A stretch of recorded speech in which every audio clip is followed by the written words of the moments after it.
Scott Hazelton here to take you through the week that was on HRTV. The Fairgrounds' James Mulvihill stopped by Race Day America to preview Louisiana Champions Day. Here at Fairgrounds, we've had some great state-bred racing this year, although we've been really heavy on the state-bred races early in the meet. Now that we have horses arriving from Kentucky since Churchill Down closes, you'll see a lot more of the open company races, and you know, we intentionally had a lot of the state-bred races early in the season, but now we're focusing more on the open company. Jim, what's the thinking and perhaps the drive behind producing a card like this with quarter horses as well as thoroughbreds? Well, the quarter horse industry has been so important to Louisiana racing, and they're a good partner of ours, and we're happy to showcase quarter horses on a day like this.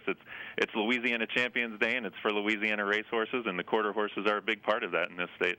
Well, there's some good pots on the line in those first three races and Grade 3 listings as well, so that will get the card going. But let's move to the big one, the Louisiana Champions Day Classic Stakes, and it marks the return of Star Guitar, arguably one of the best Louisiana breds that we've seen in the last decade or last couple of decades. He's drawn on the outside.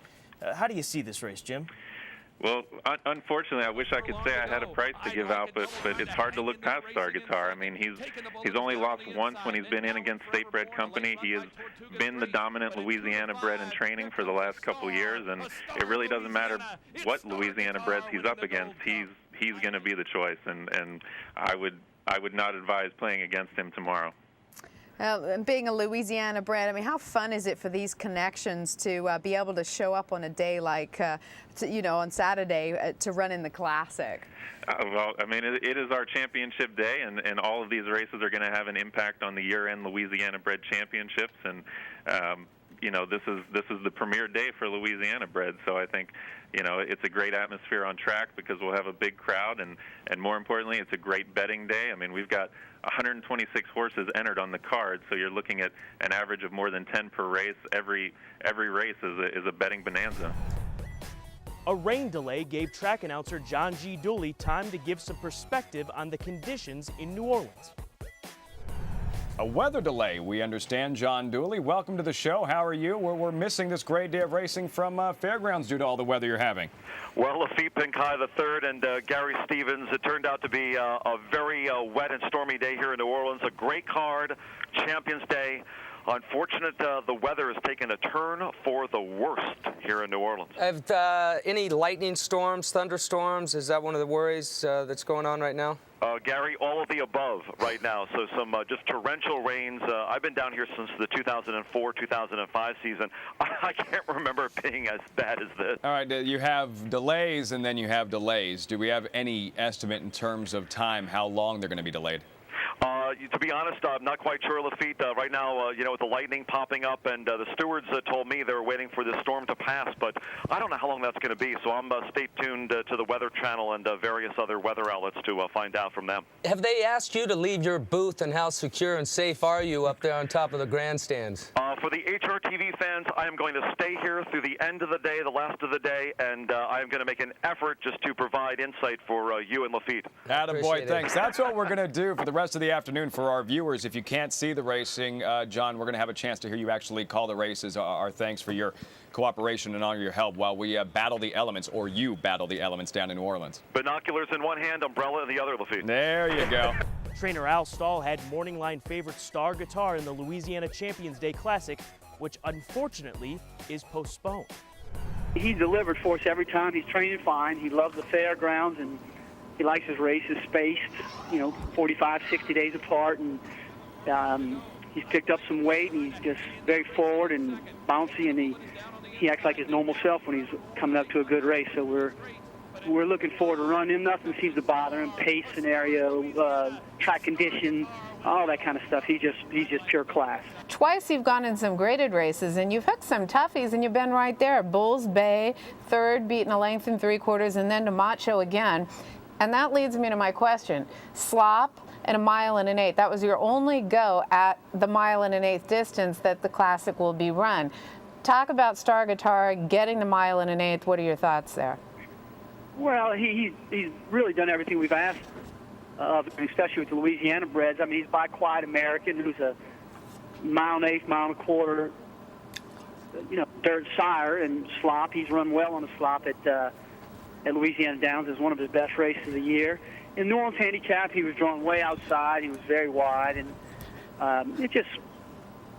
most of the race was a little bit better than it looked. He just got outrun, but he just wasn't comfortable coming out of the first turn, and he was just kind of up against it. So the track was a little wet in the Alley Sheba, and he redeemed himself and ran a very good race to some very nice horses. And Mancho again was in that race. He beat him in the Alley Sheba. So I'm not worried about anything, to be quite honest with you. If you've been watching HRTV, you're aware, I know, that the last portion of the Louisiana Champions Day card at the fairgrounds canceled due to that horrific weather. And we weren't getting a chance to see the weather because we didn't have a feed either, so we just heard that it was bad. I guess it was another monsoon. That was after the 8th race that they canceled, and I'm really disappointed because I was looking forward to seeing Star Guitar run today. This is really, I've become a fan of this Son of Quiet American. He is really quite the Louisiana bred, and he's 6 for 8 this year, but he's going to have to stay in the barn now. Yeah, they've got to just be sick. And it's not that easy. They can't just recard and tack the extra races on tomorrow because horses have been medicated. Things need to get out of systems. I mean, you had your last work. It might have been, you just can't redo that very easily. Louisiana Champions Day got some rain on their parade, but John Boulay explains the fairgrounds plans. Looks like we got rained out today, a lot of rain. Well, tell us, in a case like this, obviously, we were just chatting, horses have been medicated, they've had their works leading up to the race. You can't just tack these races on tomorrow's card or even card them additional racing Monday or Wednesday. What are your thoughts? Are you going to rewrite them, and when would that maybe occur? Yes, ma'am. Early indications are that we met with the stewards and all groups involved with the whole Louisiana Champions Day process. I think the fairest thing to do would be to record the races on next Saturday. We have pretty much a large national stakes day here at the fairgrounds on the 19th of December, which is next Saturday. We're going to add the 4 Louisiana bred stakes onto the card. That gives the horse a little bit of time for medication rules and process to get them, just enable them to get reprocessed to re-enter for the races next weekend. Well, that's good at least. How would you describe what the weather was like there today? It was, they call it typical New Orleans weather. It was pretty much a downfall for at least an hour and a half, and of course the sea level issue here. Right. We're pretty much flooded. The track had some major washouts in some areas, and the track man was working pretty hard to try to get them fixed, but as he fixed them, the rain continued to wash out other parts of the track. So it was one of those New Orleans days, that's all I can say.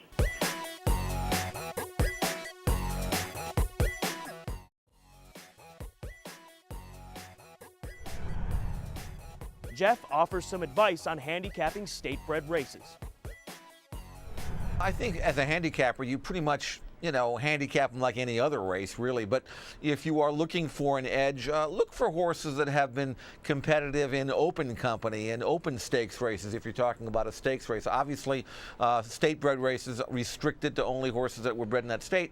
And, it can be good gambling opportunities, but the competition might not be so strong. So if you can find a horse that shows you can act outside of that realm, you might have a very good chance to cash a ticket.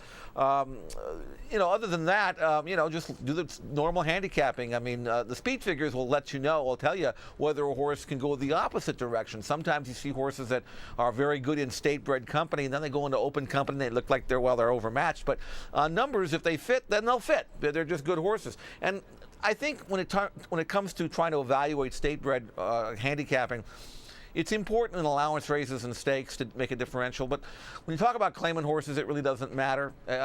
State-bred claiming horses for $10,000, open $10,000, they're all the same, really. So don't really pay too much attention to state-bred restricted claiming races because usually those types of races can overlap. But in allowance and stakes, horses that can act outside of that territory, they'll have very much of an edge. How about a state like Louisiana, where you got horses coming from Delta, the smaller racetrack, moving over to fairgrounds? Well, yeah, I mean, that is part of a handicapping effort to figure out where the best horses are coming from.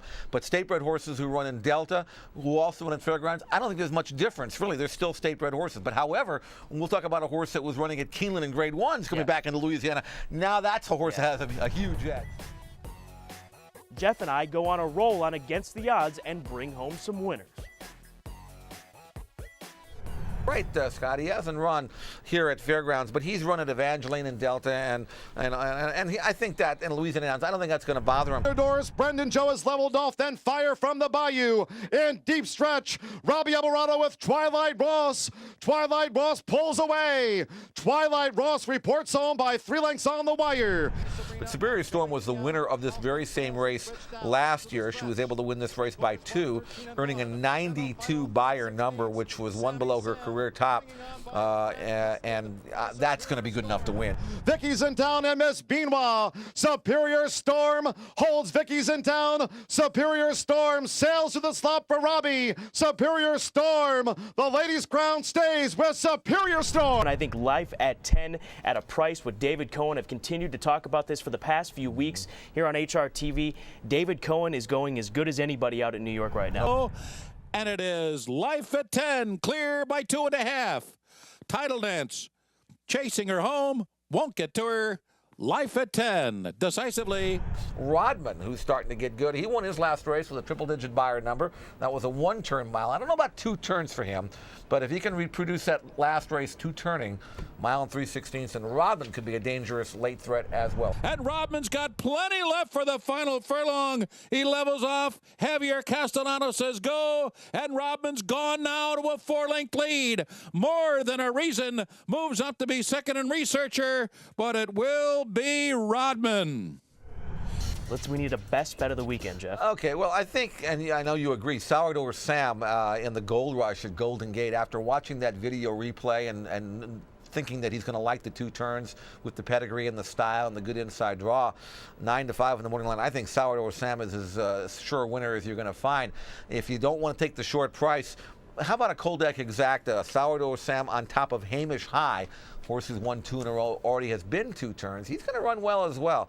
Sourdough Sam over Hamish High. My best bet, Cold Exacta. How's that? Sourdough Sam, he be wild this weekend in the Gold Rush is where I'm going. I think this horse, like Jeff said, is too good. The ability to stretch out to a route of ground, I mentioned it before, being able to settle is going to be key. You have seen that from this young horse in his first 3 races. Sourdough Sam is my best bet of the week.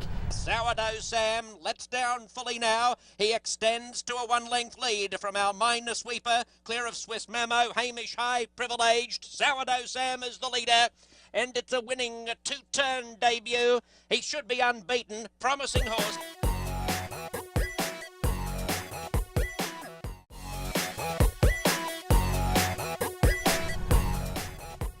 Becky and I had the pleasure of sitting down with trainer Aidan O'Brien on Across the Board.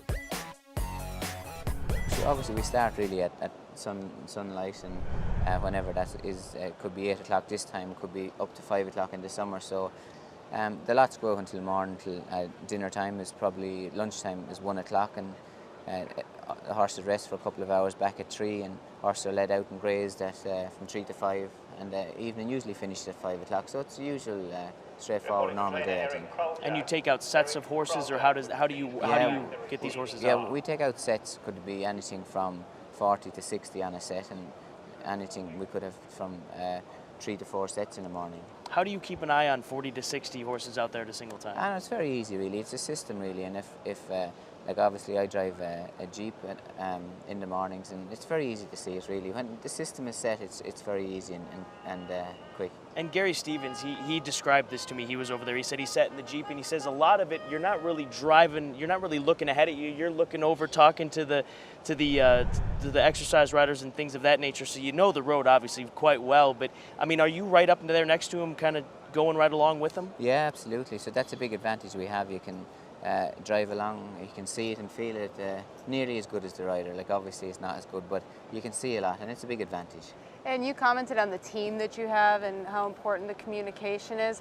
How much communication do you have with the owners as far as picking out the right spots for the horses? I know, like obviously I'm only a small part of it. Obviously everything is discussed, and the owners, everything is discussed backwards and forwards, over and over, even before it gets to me. So listen, when it comes to me, the decision is usually made, and everybody kind of has a fair idea what's going to happen. Usually the decisions then are second nature at that stage. Inside Information takes a look at the history and prestige of the Little Brown Jug. The 3-year-old pacing colts are in behind the gate, and here they come. First time I came was when Lifetime won. So, you know, I probably saw the best one starting out. He had one of the greatest drivers of all time driving him. Hi, I'm John Campbell, and horses have always been a major part of my life. He was parked the entire mile. He just never gave the horse a break. Life Signs first over on the outside from fourth. Life Sign was just tremendous. He went just a phenomenal race. He overcame a terrible drive and a tough trip. After that race that he won, I was just awestruck. Eighth of a mile to go. Rion with the lead. Life Sign, presidential ball. Life Sign's coming on. Rion, Life Sign to the outside. Life Sign wins the Little Brown Jug.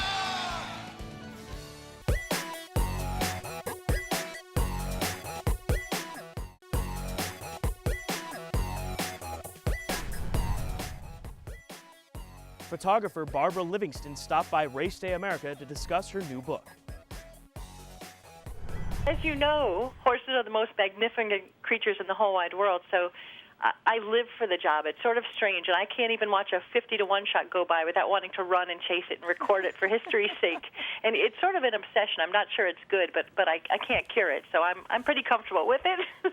Well, Barbara, before we get to your new book, I just want to ask you one last question on those lines. It seems like it's a bit of controlled chaos with you around the backside. I mean, you are in like 15 different spots at once. I think there's more than one Barbara Livingston. How do you do it? You know, I actually put a lot of research into it the night before or a week before, depending on how much timing I have. I literally plan out the barns. I look at the barn numbers, figure out where to be. I talk to the top trainers before daybreak. And I try to think through, and then I have a few friends that I beg to call me if, India Blessing goes out for a final workout or whatever fun thing might happen. And I think I miss a lot of things, but somehow I get most of the main things. You truly do. Well, let's talk about your new book, and that's why we have you here this morning, Horses in Living Color. And we got a chance to take a look at some of these photographs in which you took. First of all, what was the decision to go this route and kind of step outside of racing? Thoroughbred racing, of course, people are starting to breed thoroughbreds in more colors, which are, not too many of them have made the racetrack yet, but they're now breeders that are breeding Palomino thoroughbreds and paint thoroughbreds that are actually brown, black, and white, or black and whites that just look like stuff we've never seen outside of quarter horse world or other type of places. And I started photographing them, and my editor at one point said, have you ever thought about doing other horses, which of course have a broader range than even thoroughbreds do? And once I thought about it, the thought of actually trying to record something that's 19 hands tall or 2 hands tall that has an amazing color variety, it just seemed like so much more fun than even what I've done. So it was just, it didn't take long for me to say yes. Whitehall Stables racing manager James Pippo wants you to own a horse. The stable roster are horses that are sold out. Those were our first horses we've purchased. Some of them have not raced. Some have had just like 1 or 2 races, but they're going to continue forward now. If you go under our current offerings, you're going to see our new 7-horse yearlings that we're offering, and it's very interesting. We have 2 concepts. We offer a 4-share concept where you would own, if you took a share, 23.5% of a horse, and if you went to our 9-share concept format, if you take 1 share, that's 10.5% ownership. So what we're doing is we're trying to, we think we're doing a good thing for the industry. I think it needs some fresh blood in there, and like I said, we came in a big way, and we're offering horses. If you go to our 10.5% share concept, you can buy into a racehorse for $8,000 on up. We're offering horses at $8,000, $9,000, $10,000, $12,000, and then if you go to our 4-share format, you can go all the way up as much as $60,000. So you can get a racehorse from $8,000 on upward, but there's something for everybody in there, and we're financially strong here. You know, if they really mean it and their commitment's good, we'll work it out with them. And the one thing I would like to stress on our new yearlings, we were very, very happy. Seth Benzel's doing a great job, our trainer. He goes to the sales with me. He's enthusiastic. He has, you know, I call him the next Hall of Famer coming up. He has wonderful, I say, Yale, Harvard credentials. You know, Seth's only 34, and he's been in the game 10 years, and he trained with some of the best. Bill Mott, Todd Pletcher, he was their key man. And he's helped select some of our individuals. And then we have them at a world-class training facility. Dr. Barry Eisman, a veterinarian out of the University of Pennsylvania, runs a fantastic show. If you look at our website, you can see his training center. In our new yearlings, we're going to be doing more live things, and you can see, we just came back from visiting them. You can YouTube and see our yearlings, and they're quite impressive. Just look at their colts, how they look, and we're just really happy, as you can tell, the way I'm telling you. Ellen Gutterman previews Santa Anita's opening day festivities. It's really going to be exciting. You know, this is the 75th anniversary of Santa Anita coming up. Santa Anita opened in 1934. So I can't think of anything much better than honoring Zenyatta, who probably provided one of the top 4 or 5 moments in the history of Santa Anita with that win in the Breeders' Cup. So she will return to the track for the very last time. If you were at the Breeders' Cup, or if you've seen any of Zenyatta's races and you want to say farewell to her, this is the opportunity. She will parade on the track, most likely between the 6th and 7th, just waiting to see how the card shapes up, but most likely between the 6th and 7th. And it's a chance to say farewell. We're giving away Zenyatta posters that day. Also, opening day, there's a calendar giveaway, which is a perennial, and in the calendar there are 2 pictures of Zenyatta. So I think it's going to be a very special day and a great way to open the meet and take note of one of the greatest performances in the history of the sport. Something tells me she'll be Miss November in the Santa Anita calendar this year. I think that's 2 to 5.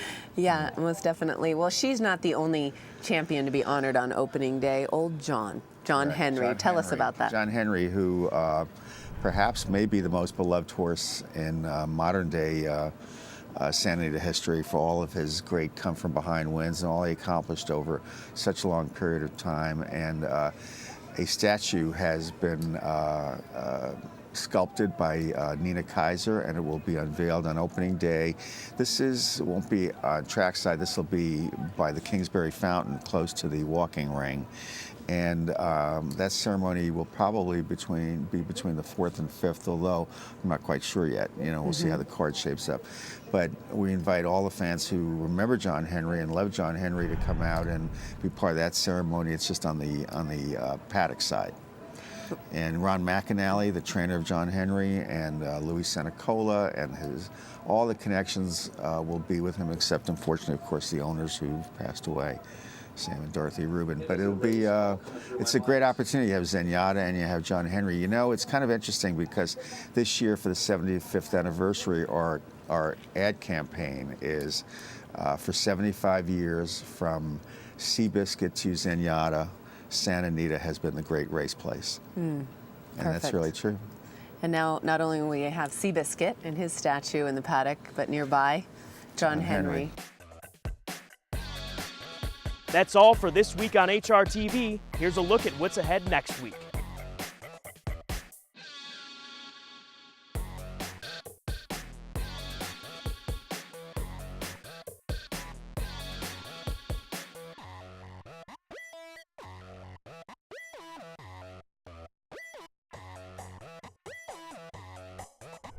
That's going to do it from Fairgrounds, and as you see it there, torrential rains. All races for the remainder of the Louisiana Champions Day has been canceled from Fairgrounds. Yeah, and John Dooley, He said he was going to stay till the last. He did. True to his word.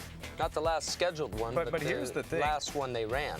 The irony is we got our feedback just in time to see this.